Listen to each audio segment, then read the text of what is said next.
김수종이 꿈꾸는 정의롭고 원칙이 살아있는 대한민국. 청취자 여러분과 함께 만들어가겠습니다.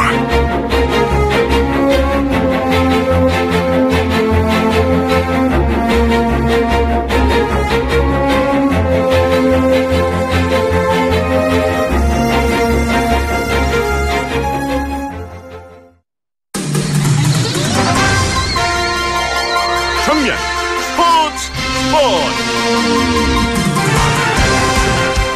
스포츠 소식 정리해드리겠습니다. 중앙일보 박민 기자입니다. 안녕하세요. 네, 안녕하세요. 이제 평창에서 나오셨어요? 네, 저는 평창올림픽 취재를 거의 한 2주 넘게 하고요. 예. 어제 저녁에 서울로 돌아왔습니다. 예. 폐막식 또 마지막으로 관람하셨나요? 취재하셨나요? 네, 저는 어제 컬링 경기 결승전을 보고 나서 예. 취재를 마치고 시간이 좀 마감을 하고요. 저녁에 폐막식은 아쉽게 못 보고 올라오게 됐습니다. 앞으로 우리나라의 볼링장처럼 컬링장도 좀 생겨야 되지 않을까요? 네, 이번에 컬링 대표팀이 또 은메달을 따면서 예. 많은 관심이 높아졌고요. 사실 지금 의성에 컬링장이 있고 이번 컬링장이 우리나라에 좀 많이 있는 편은 아닌데요. 네. 이번 계기로 좀 많이 생겼으면 좋겠습니다. 예. 자, 말씀 주신 대로 이제 폐막을 했는데 우리나라가 이런 종합 메디 이거는 별로 중요치 않습니다만 그래도 결과는 한번 여쭤봐야죠. 어떻게 됐습니까? 네, 금메달 5개, 은메달 8개, 동메달 4개로 종합 7위에 올랐는데요. 네. 쇼트트랙에서 임효준 선수가 1500m 그리고 최민정 선수가 여자 1500m와 3000m 계주에서 금메달을 땄고요. 그리고 스켈레톤은 윤성빈 선수와 스피드 스케이팅 매스 스타트 이승훈 선수도 금메달을 목에 걸었습니다. 네. 이번에는 컬링이라든가 스노우보드 그리고 봅슬레이 같은 또 이런 종목에서 처음으로 메달이 나온 점은 좀 고무적으로 볼 수 있겠습니다. 예. 보통 우리가 좋지 않았던 이런 일은 언급을 잘 안 하는데 그래도 한 번은 언급을 해야 될 것 같아요. 김보름 선수 시상대 오르는 표정이 영 좀 답답해하는 표정이던데 좀 옆에서 한번 지켜보시거나 말을 걸어보신 적 있어요? 일단은 스피드 스케이팅의 김보름 선수가 사실 팀 추월 경기에서 예. 노선영 선수를 다소 따돌리는 듯한 이런 모습으로 사실 왕따 주행이다 이런 말이 나오면서 크게 논란이 됐었고요. 네. 그래서 굉장히 비난이 심했었습니다. 국민청원이 또 엄청나게 올라올 만큼 비난이 심했었고요. 예. 그리고 지금 사실 김보름 선수가 매스 스타트에서 은메달을 따면서 또 코치진 안겨서 펑펑 눈물을 흘리고 그리고 빙판에서 큰절 올리면서 국민들에게 또 사죄를 했는데요. 네. 일단 김보름 선수가 인터뷰에서 노소영 선수를 다소 무시한 듯한 태도를 보인 건 분명히 잘못됐고요. 예. 다만 이면에는 비상계 파벌 싸움, 지도자들 간의 파벌 싸움이 또 이런 사태를 벌어지게 만든 거기 때문에 예. 물론 김보름 선수에 대해서 안 좋은 시선을 보는 팬들도 분명히 있고요. 예. 김보름 선수도 실수를 했지만 또 이런 부분에 대해서도 좀 고민이 필요할 것 같습니다. 예. 우리 젊은 선수니까 국민 여러분들께서 따뜻한 시선으로 보다듬어 주셨으면 하고요. 대한체육연맹이나 빈상연맹에 대해서 본질적인 우리가 질문을 언젠가는 한번 던져야 될 것 같습니다. 이번 평창올림픽 최고 유행어가 뭡니까? 네, 이번에 여자 컬링 대표팀이 또 화제가 되고 있고요. 네. 또 김은정 선수가 김영미 선수를 향해서 또 목이 터져라 외치는 영미라는 말이 네. 굉장히 평창올림픽에서 최고 유행어고요. 네. 또 김영미라는 이름은 현재 대한민국에서 가장 유명한 이름이 될 정도인데 네. 한 술집에서는 이름이 영미인 사람은 소주 한 병 무료 이벤트를 진행할 정도입니다. 네. 김은정 선수가 자기 이름을 김금정으로 바꿀까도 고민했었다 그러더라고요. 네, 그리고 기사도 유심히 찾아보신 것 같은데요. 저도 예. 당시 기자회견 자리에 있었는데, 예. 사실 김은정 선수가 좀 중요한 결승전마다 고비마다 좀 정상을 넘지 못해서 예. 본인이 아무래도 주장이다 보니까 좀 책임감이 그런 압박감이 심했던 것 같고요. 예. 그래서 한때는 은정이라는 이름을 금정으로 바꿀까 고민까지 했다고 하는데 예. 그래도 이번 은메달이 사실 아시아에서 최초로 나온 컬링에서 나온 은메달이기 때문에 예. 비록 금메달은 아니었지만 충분히 박수를 쳐줘야 될 것 같습니다. 그럼요. 우리가 금메달, 은메달, 동메달로 구분하지만 정말 우리 이번 컬링 팀들은 플래티늄 메달이라 그래야 되나요? 다이아몬드 메달이라 그래야 되나요? 영원한 메달인 것 같습니다. 네. 봅슬레이 팀의 은메달도 상당히 중요한 은메달이었죠. 네, 맞습니다. 4인승이 어제 은메달을 땄고요. 사실 지난해 12월에 첫 호흡을 마쳤고요. 그리고 김동현 선수 같은 경우에는 선천적 청각 장애까지 겪고 있는데요. 그래도 이 네 선수가 무려 하루에 최대 10끼씩 먹으면서 또 체중을 찌우면서 또 가속도를 높였다고 하고요. 또 하루에 수차례 썰매를 타면서 또 이런 짧은 시간 내에 기적을 이뤄냈습니다. 네. 자, 종합 1위는 누가 했습니까? 우리가 7위를 했고요. 네, 노르웨이가 금메달 14개를 따면서 종합 1위에 올랐는데요. 네. 16년 만이자 8번째 우승입니다. 우리도 한 금메달 서너 개는 더 추가할 수 있었는데, 그죠? 조금 아쉽습니다. 그죠? 네, 그 은메달에서 좀 아쉬운 부분도 있었는데요. 뭐, 네. 그래도 이번에 역대 최다인 17개 메달을 따낸 점은 뭐, 네. 좋게 평가할 수 있을 것 같습니다. 자, 우리 이번 뭡니까, 대회 운영 측면에서, 뭐, 여러 가지 좀 잡음도 있었지만, 종합적으로 평가를 하자면 어떻던가요?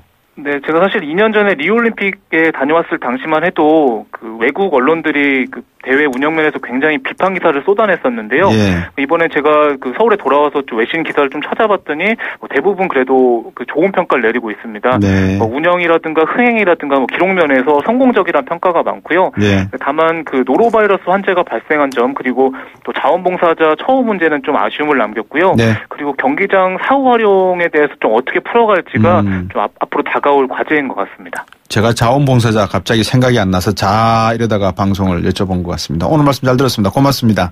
네, 감사합니다. 청취자가 묻고 박 박사가 전한다. 방송을 들으시면서 궁금하신 사항은 문자 메시지로 보내주세요. 샵 0945번, 우물정 0945번으로 짧은 문자 50원, 긴 문자 100원의 정보 이용료가 있는 문자 메시지로 보내주시면 박 박사가 꼼꼼하게 읽고 인터뷰에서 대신 질문해드립니다. 오늘 들으신 인터뷰 방송은 YTN 라디오 곽수중의 뉴스 정면 승부 홈페이지나 팟캐스트, 팟빵을 통해 다시 확인하실 수도 있습니다.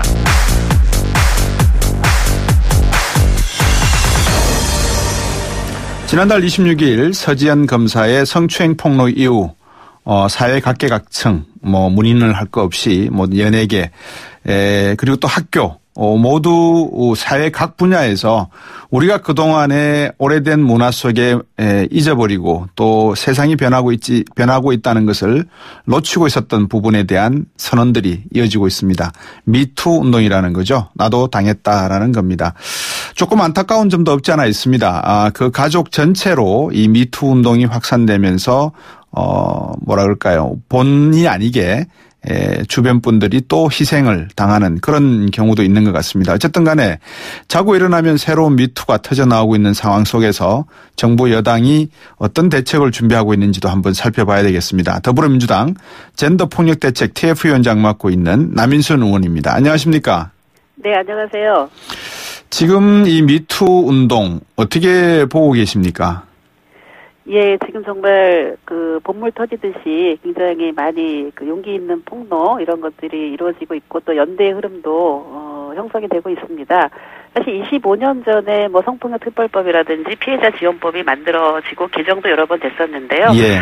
정작 사실 이런 제도 개선이 있었음에도 불구하고 또 우리 피해자들의 경우에는 이런 문제 해결이나 또 피해 회복을 위한 어떤 체계적인 지원이나 도움을 받는데 어려움이 있었고 네. 고립돼 있었다라는 것이 좀 드러났다고 생각을 합니다. 예. 그래서 그동안 좀 우리 직장이나 조직에서 예.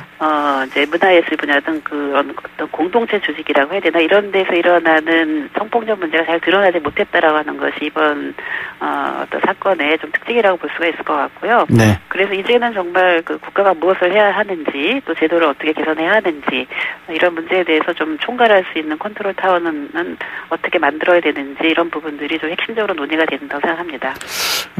말씀하신 대로 미투 운동이라든지 이것이 컨트롤 타워가 있어야 된다는 점도 일리가 있습니다만 중요한 것은 우리가 생각하고 행동하는 하나의 문화적 관점에서 어릴 때부터 교육되어지고 우리 사회 속에 하나의 행동 양식으로 갖춰져야 되는 거 아니겠습니까? 그죠? 그렇죠. 기본적인 어떤 문화나 인식 이런 부분들이 이제 변화해야 되고요. 예. 사실 체계적으로 생애 주기별로 어떤 초등학교 때부터 해서 학교 교육에서도 이루어져야 되고 성인 교육에서도 이루어져야 되고요. 그리고 특히 이제 문화나 이제 방송, 언론 이런 부분에 있어서 어떤 이런 성평등 의식이나 또 성희롱 예방 교육 이런 것들이 철저히 이루어져야 된다고 생각을 합니다. 네. 자, 비트코인 이야기가 나왔을 때 한국은행은 침묵을 했었고요. 네.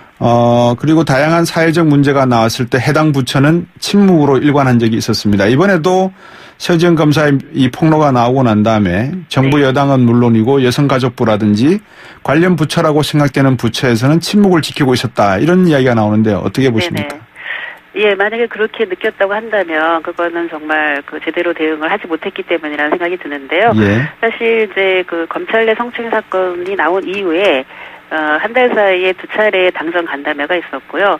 사실 저희 더불어민주당 내에서는 뭐 이 사건 이전부터 그 뒷살 성폭력 문제라든지 이런 걸 대응하기 위해서 젠더 폭력 대책 TFT가 작년부터 가동이 되고 있었습니다. 그래서 네. 그 TFT 차원에서 2차례 간담회도 했었고 뭐 성평등 원내 대책회의나 이런 것도 하면서 지금 여러 가지 대책을 지금 마련을 하고 있는 상황인데요. 예. 뭐 대표적으로는 이미 사실 다수의 법안들이 발의가 되어 있습니다. 뭐 예를 들면 이번에 사건에서도 2차 피해가 가장 큰 문제로 제기가 되고 있는데 사실은 그 2차 그 가해라고 하는 것이 이런 사실을 폭로했을 때 오히려 이제 명예훼손으로 오히려 엮어서 당하는 일들이 있거든요. 그래서 네. 이런 부분 관련해서 그 사실 적시 명예훼손죄 같은 경우는 좀 손을 봐야 되는 것이 아니냐 예. 이런 부분들도 지금 논의가 되고 있고요. 그리고 뿐만 아니라 지금 그 성희롱에 대해서도 이런 것을 구제할 수 있는 부분에서 만사각지대가 있다. 그래서 그 성별에 의한 차별과 성희롱 금지 및 그 권리구제에 관한 법률 이런 부분들도 지금 이제 제출이 지금 준비가 되고 있는 상황이고요. 여러 가지 이제 그 문화예술계 문제도 어떻게 보면 성폭력 발생 시에 그런 어떤 그 관련 협회나 예술인들에 대한 지원 제한을 한다라든지 또 성폭력 예방 교육을 이수하는 걸 의무화한다라든지 이런 것들이 지금 적극적으로 그 마련이 되고 있는 상황입니다. 더불어민주당 안에 이 교육은 어떻게 하고 계십니까? 지금 이제 이미 저희가 그 내일 모레죠. 28일 날 저희가 이제 그 의원들 전체 교육을 하기로 되어 있고요. 네. 그다음에 이제 저희 보좌진들이라든지 사무처라든지 이런 교육은 성평등 교육은 3월 2일 날 지금 예정이 되어 있습니다. 네. 네. 자, 이 방송인 김어준 씨가 어디 트윗인가요? SNS에 글을 하나 올렸습니까? 아니면 방송에서 이야기하는지 모르겠는데. 네네. 금태섭 의원이 거기에다 대고, 가해자와 피해자의 입장을 잘 이해하지 못하는 그런 이해가 아닌가 이런 지적을 한 것 같아요. 미투 운동이 문재인 정부와 진보적 인사를 향한 겨냥한 공작으로 변질될 것이다. 이게 김어준 씨의 워딩인데 이 주장의 본질이 뭡니까? 논란이 되고 있는 것 같아서요. 저는 사실은 이제 보편적 인권의 가치로 본다면 예. 그런 미투 운동의 경우에는 사실 피해자 중심주의로 봐야 되고요. 네. 그 피해자의 관점에서 그 보호를 해야 된다고 생각을 합니다. 그것이 예. 최선이라고 생각을 하는데 예. 이 미투 운동이 어떤 정치적 유불리에 따라서 달리 이해되거나 또 악용되는 일은 없어야 된다고 생각을 하고 있고요. 네. 미투 운동의 본질이지 저는 도구가 돼서는 안 된다고 생각합니다. 예. 예. 미투 운동이 본질이지 다른 것이 부각되어서는 안 된다라는 말씀이시고요. 네네. 며칠 전에 바른미래당이 이렇게 논평을 냈습니다. 네, 인용입니다. 더듬어 민주당. 이렇게 냈단 말입니다. 제가 앞에서 민주당의 교육은 어떻게 되십니까? 여쭤본 이유가 사실 이 질문을 드리기 위해서였는데요. 정부 여당발 성폭력 문제는 책임보단 방임을, 사죄보단 사면을 되풀이하고 있다. 이렇게 바른미래당이 논평을 냈습니다. 이게 민주당 부산시당에서 발생한 성추행 사건을 의미하는 겁니까? 어떤 겁니까? 잘 모르겠는데요. 만약에 부산시당에서 발생한 사건에 대해서 그렇게 얘기를 했다면, 예. 그분은 이미 부산시당 자체 내 조사만으로는 문제가 있다고 생각을 해서, 네. 중앙당에서 이미 그 피해자 조사를 한 상태이고요. 네. 그 문제에 대해서는 중앙당에서 다시 그 문제에 대해서 재조사를 하기로 그렇게 되어 있습니다. 그렇군요. 네, 진행을 하고 있습니다. 진행을 하고 네. 계시는군요. 네네, 이미 피해자 조사를 한번 했습니다. 네. 네. 그러면 우리 남인순 의원께서 그 내용은 어느 정도 알고 계시겠네요. 그죠? 저는 거기 조사위원회에 포함이 되질 않아서 제가 자세한 내용은 모릅니다. 그렇군요. 네. 네네. 바른미래당에서 또 이른바 이윤택 처벌법 이런 얘기도 나온 것 같습니다. 이 어렵게 신고해도 성폭력 사건이 혐의 없음 이렇게 불기소되는 사례도 많다고 하는데 이건 좀 어느 정도 들여다봐야 되지 않겠습니까? 예, 맞습니다. 그 문제는 계속 제기를 여성계에서도 해왔던 부분인데요. 네. 이 기소율이 다른 범죄, 살인이나 강도 이런 거에 대해서도 굉장히 낮습니다. 44.8%밖에 기소가 안 되는 상황이고요. 네. 일단은 둘만 있는 공간에서 발생하는 경우가 많습니다. 이 성폭력은 아는 관계, 사회에서도 많이 발생을 하기 때문에 증거 확보가 이제 어려운 상황이다 보니까 네. 굉장히 이제 그 범죄 피해자가 입증을 해야 되는 경우가 있어서 그런 경우에 굉장히 이제 피해자가 안간힘을 썼다라고 하는 걸 입증해야 되는 그런 상황입니다. 그래서 이것이 성폭력에만 해당하는 그런 부분인데요. 그러다 보니까 기소되기가 어렵고 또 가해자가 불기소 처벌을 받으면 피해자를 협박하는 이런 악순환이 벌어지는 부분이 있습니다. 그런데 이렇게 기소율이 낮다라고 하는 부분에 대해서 그러면 처벌을 강화한다고 그것이 그러면은 달라지느냐라는 네. 부분에 대해서는 이미 저희가 2013년에 그 신고죄를 폐지하면서 사실은 이제 신고율이 좀 올라가긴 했습니다. 올라가긴 했는데 네. 저는 이게 양형을 강화한다고 해서 되는 부분은 아닌 것 같고요. 지금 이제 그 이윤택 처벌법 같은 경우는 지금 예. 양형을 강화하자는 얘기거든요. 근데 예. 그 강제추행죄에 대해서 그 형량을 높이자라는 건데요. 예. 사실은 저는 조금 대응 방식이 바뀌어야 된다고 생각합니다. 어떻게요? 그러니까는 그 형량 강화보다는 이 예. 수사 재판 과정에서 피해자에 대한 여러 가지 그 고정관념, 뭐 예를 들면 성이력을 증거로 채택하는 뭐 이런 그 고정관념을 좀 바꿔야 된다 생각이 들거든요. 그러니까 네. 그런 수사 재판 과정에서의 2차 피해를 방지할 수 있도록 검찰이나 경찰, 검찰, 그다음에 법원 이런 부분에 이 법을 다루시는 분들에 대한 어떤 인식 개선을 하기 위한 어떤 지속적인 사례 교육이라든지 이런 부분들이 되지 않으면 그 과정에서 사실은 피해를 많이 봐서 그 원인이 기소를 제대로 하지 않는 것도 그런 원인이 있습니다. 그 피해자분들이 신고를 제대로 하지 않고 그래서 신고율이 여전히 낮은 이유가 바로 방금 말씀하신 그 대목일까요? 그렇죠. 신고율도 낮고 네. 신고해도 기소율이 낮은 거는 그런 이 경찰의 수사, 그다음에 경찰의 조사, 뭐 또 검찰의 수사 이런 또 재판받는 과정에서 예. 2차 피해를 당하는 피해를 굉장히 많이 호소를 많이 합니다. 예. 예. 이 2차 피해 또는 2차 가해 문제 이걸 어떻게 여전하다 그러면 정말 성폭력에 대한 개선은 뭐라 그럴까요? 상당히 어려운 문제가 될 수밖에 없는데 예. 이 문제를 제 식구 감싸기식으로 보호한다 이런 것도 상당히 좀 경계해야 되는 내용 아니겠습니까? 그죠? 네, 그렇습니다. 그래서 이 문제에 대해서 오늘 당정협의회에서도 얘기가 됐었는데요. 일단 직장 내 성희롱 관련해서는 지금 남녀고용평등법을 개정을 해서 5월에 시행이 되는데 네. 제대로 예방 교육을 하지 않았거나 또 가해자와 피해자 같이 있는 공간에서 가해자를 분리하지 않았거나 그러니까 적절한 조치를 사업자가 하지 않을 경우에 그 사업자에 대한 이게 그 강한 제재가 들어갑니다. 네. 이제 그런 것처럼 이제 공공기관이나 어쨌든 이런 국가 부분에서도 이런 일이 벌어질 경우에 어떻게 할 것이냐라고 하는 논의가 있었는데요. 그럴 경우에 예를 들면 그 조직에서 오히려 가해자를 더 감싸고 피해자를 고립시켰다거나 이런 것들이 드러날 경우에는 여기에 대한 그 해당 기관에 대한 강력한 어떤 국가가 할 수 있는 여러 가지 평가도 있고 또 그에 따른 어떤 국가의 어떤 여러 가지 지원이 있을 때 이 부분에 대해서는 네. 확실한 페널티를 줘야 된다. 예. 이런 논의들이 있었습니다. 미투 운동도 지적이 되고 있지만 미퍼스트 운동도 좀 해야 되지 않겠습니까? 그렇죠. 지금 그런 흐름이 조금씩 일어나고 있고요. 예. 어떤 피해자가 이걸 용기 있게 정말 어렵게 고백해야만 드러나는 것이 아니라 스스로 스스로 그 부분에 대해서 과거에 내가 이랬었다라고 하는 부분에 대해서 스스로 반성하고 또 그 공동체 안에서 그런 문제들에 대해서 어떤 문화를 바꿔나가는 이렇게 변화가 돼야 될 것이라고 생각합니다. 예.